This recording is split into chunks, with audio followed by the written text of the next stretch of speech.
What is happening, guys? Archiezzle here. I know it's been a long time, probably just 4 days or 5 days. I don't know. I feel like it's been eternity not making any videos or anything.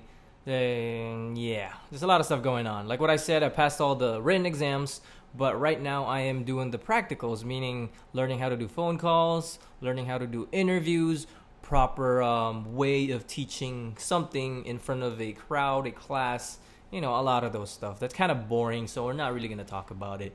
And for today's video, I promised another Q&A. I'm sorry, it's been a while.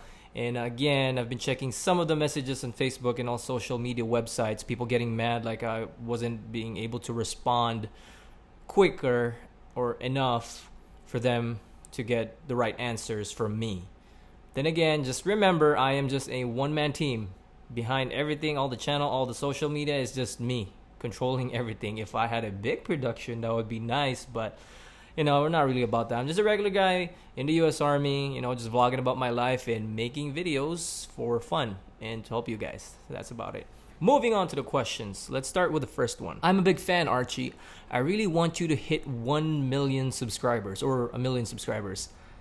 That would be amazing. Only you guys can help me achieve that goal. Or, like what's an attainable goal? Like by the end of this year, I actually wish I would hit like 50,000 subscribers. That would be amazing. Or even 40 is doable. That would be like so great. But a million, only you guys can help me achieve that goal. So if you like the video and if you want to get notified all the time, please hit the subscribe and the like button because it does help the channel a lot.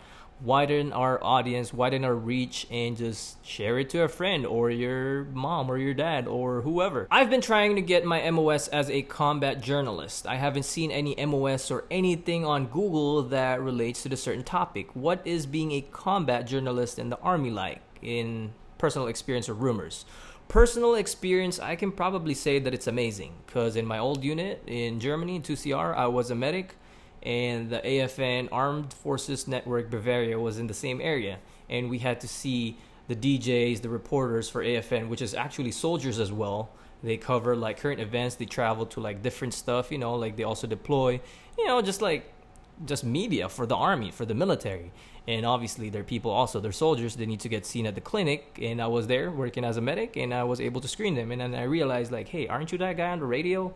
Like, so amazing. I feel like you're a celebrity. Let me shake your hand and all that. But then again, there's only a few of them, so promotion might be really hard to achieve, but it's doable. But I do know some YouTubers that are actually, back in the day, they were Marines, they got out, they're civilians, but they still work as a journalist, or what do you call that? Like, kind of like along the lines as combat journalist or anything that deals with broadcasting stuff, social media and TV and all that stuff. So if you want to know more, you probably know who I'm talking about. Just leave it down below. If you want to know more, just leave a comment down below and I'm going to answer you who that is. How does the buddy system thing work? The buddy system, I don't think a lot of you people know. Let's say you and a friend of yours are like best buds, like hardcore. You want to go and join the army, active duty, but you don't want to leave your buddy. There's a way that the army can put you together as much as they can, as much as possible, in the same MOS, same duty station, same AIT, and live as close as together as much as they can.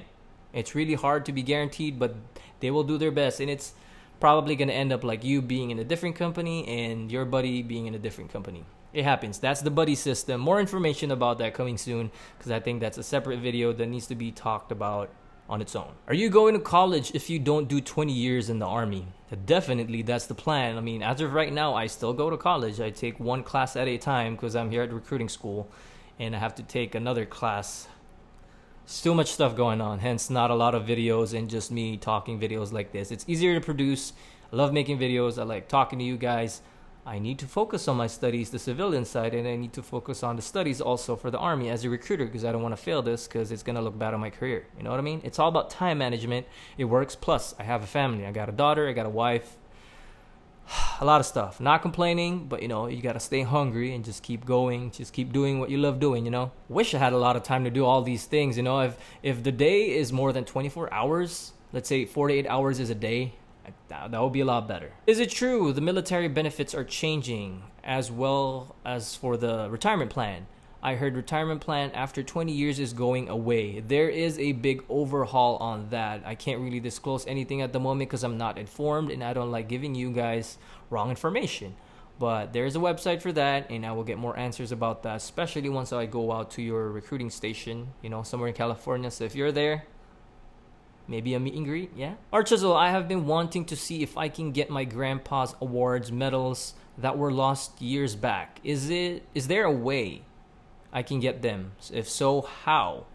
Well, do you have your grandpa's DD-214 or something, some sort of document that shows that they were separated in the military and the army? I guess try to contact their buddies or his buddy when he was still in the army. That would definitely help out a lot. Someone that maybe write a letter. But the best thing that you can have at the moment, the best bet is to have that DD-214, just to get all the accurate awards. I'm not really sure as far as what are you asking for, like the actual certificates or something like that, or just to make your own sandbox and memorabilia to give to your grandpa. That would be amazing though. But DD-214 and just track down people. That's the best way. Not just in the army, but basically anywhere. If you need something, track down the right people and ask for resources. Ask for someone that or someone who knows someone, that can lead you to the right path, the right way. What would have happened if you decided not to be a recruiter? If I decided not to be a recruiter, there are ways I can basically tell my chain of command, like, this assignment that I got DA selected for isn't suited for me because of certain reasons. A good example, let's say my daughter, let's say she has special needs or something, like some treatments that she's receiving right now at the moment isn't available to the place where I'm going, or it's not really sure. That's one way for me not to accept the orders or stuff that's being handed down to me as a recruiter. There's also certain ways, but it has to be valid, it has to be legitimate, and you have to go through the right path. You can't just be like, no, I don't want to do it because I don't like it. But if you talk to your chain of command, I bet there's a way for you to get out of it. But I'm accepting it because I like it. I'm very open-minded. And a little bit change of scenery would be nice. What if you want to reclass and you didn't get the correct ASVAB or GT score? Can you retest? Yes, if you are an applicant talking to a recruiter right now, you have 30 days to retest again.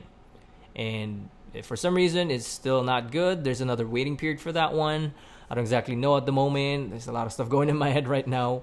But if you let's say you're in the army right now and you join as a medic and you decide you don't want to be a medic, but you're trying to aim for something that has a higher or different line scores, you can take the ASVAB again.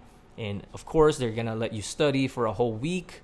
I think it's called the FAST class. I forgot what it stands for, but I did take it to increase my GT score, and it works. It's available for you for free in the army. What's the best way to get fit for BCT? Coming from Andreas Vlogs. Start working out. Start having a good diet, a good plan. Don't eat crap. It's really hard. Stop eating fast food. Just start doing something, Or if you need help, there's a lot of like fitness stuff or like nutritionists can help you out. But once you join the army, hey, nutritionists and talking to people like this, if you need help, to maintain your body weight and all that, it's free. Just get a referral from your doctor once you're in the army. Are you going to go to Ranger School? I wish. I'm not even going to pretend like I'm all Hawaiian and strong like that. I wish. At one point, the actual ideal goal for me, or my mindset when I joined the army, was to be airborne. That was like in my head, okay, as soon as I'm done with AIT, I want to go airborne, turn in packet for that one. But you can plan as much as you want, but things in life change all the time, and it's not going to be the way how you want it to be. So you just got to divert stuff, like look at it in a different way and just make the most out of it, whatever life throws you. Can I take the ASVAB again after I join to get a higher score? Yes, I did talk about that earlier. It's called the FAST class, FAST class. Retake it again. Does ROTC in high school help you get ranked before and during basic training? Yes, before. It will definitely help out because it's additional credits. I don't know from the top of my head how it's calculated, but it will as soon as you reach a certain threshold plus college credits in high school awards or something like that. Yes. Most likely a PV2. What's the difference between AIT and OSUT? AIT is advanced individual training. Let's say you're in basic training on South Carolina, Fort Jackson, and then you go somewhere, Fort Sam Houston for medic training. That is the AIT for me.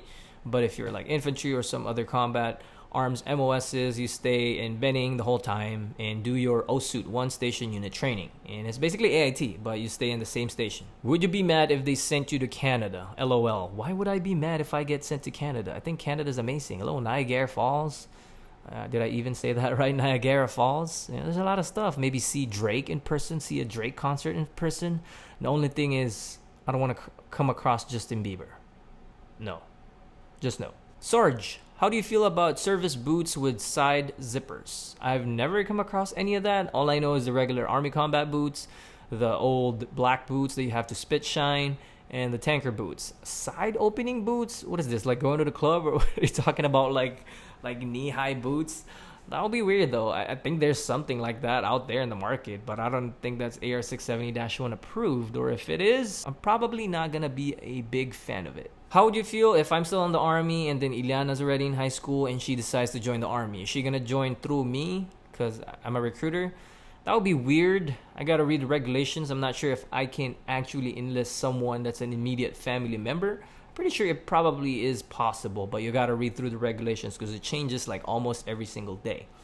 But I've talked about it in the past video about my daughter Ileana if she decides to join the army. If you want to know what my opinions about that topic, the links will be down below and somewhere on the screen, or just try to search Women in Combat Archiezzle Sergeant MASIBAY video or something like that. Please help. I have a minor shoulder injury. I go to boot camp in 7 days. Please help me. Give me some advice or what will happen to me. Well, if you're already going to be shipping, you have a ship date. First of all, don't post hints like you're going to be shipping really soon, 7 days. You can just easily do the math and we know your ship date. So don't do that, especially if you're a future soldier about to go.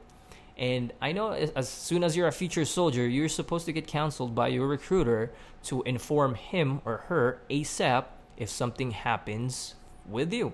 Either medical, financial, some accidents, some tickets, some life-changing events, someone dies. You have to inform your recruiter right away because you have a ship date. You have an obligation to ship, to go to basic training and be an army soldier. If something changes, of course, it will be understood, like especially if it's something important like family emergency. It's fine. It happens. But you got to inform him or her. And they should have counseled you about that already. So you should know what to do. How often do people get sent home from BCT? Well, when they fail or they pretend or act that they have PTSD, or because for some reason they get away for something that's not really valid or good. I don't really know how to say this, but if you're not fit, you're basically gonna get sent home for so many reasons. And what are the most common reasons? Like what I said, getting hurt. If you can't handle the stress, hey, just let them know you want to go home. I mean, it's not their time that's going to get wasted. It's yours anyway. Was recruiting school challenging or was it pretty easy? I think it was pretty much okay. Not so hard. It's not physically hard, but there's a lot of studying involved and memorizing. Why do you sound like you're speaking Spanish? Do I sound like I'm speaking Spanish? I never knew that. I never realized that. Do I? Let me know. I don't know. I mean, I kind of understand a few Spanish words, but I do not speak Spanish. That's pretty interesting. That's new. Do you ever visit your family in the Philippines? I haven't gone home for over 10 years now. Yep, 10 years. 2006, 2016, haven't been home ever since. What do you think about a 64 score in the ASVAB? That's actually pretty good. You're pretty much going to be open on any MOSs, especially if your line scores are pretty high. That's pretty good. I would like to sign you up to my record label. Please let me know if you're interested. DWK, yes, that would be another career path for me. If the army doesn't work out, if this YouTube thing doesn't work out, I might be a singer. I don't know, but I'm not going to be the best, just to let you know. Do you suggest talking to a recruiter as a sophomore in high school? I mean, there's nothing really wrong with that. You just want to see your options once you get to your third year high school, and once you're a senior. I mean, it's fine just to get the right, accurate information as soon as you can. There's no obligation. If you don't want to sign up, then don't sign up. It's just to get informed, so it's no big deal. You can actually do that, and that's actually pretty good because you're setting up yourself for success. Well, that is it for today. Again, if you like this video, please give it a thumbs up and make sure you subscribe so you get notified whenever I upload a new video. Sorry for the lack of videos and not responding to you guys ASAP. There's just so many stuff going on. 2.5 weeks left. Getting ready to pick up my Class A's again, and I'm getting that bus driver hat. I'm gonna show you guys a video or picture really soon once we graduate. Just finishing everything up, wrapping things, and that's about it. I'll see you soon. Sorry, MASIBAY out.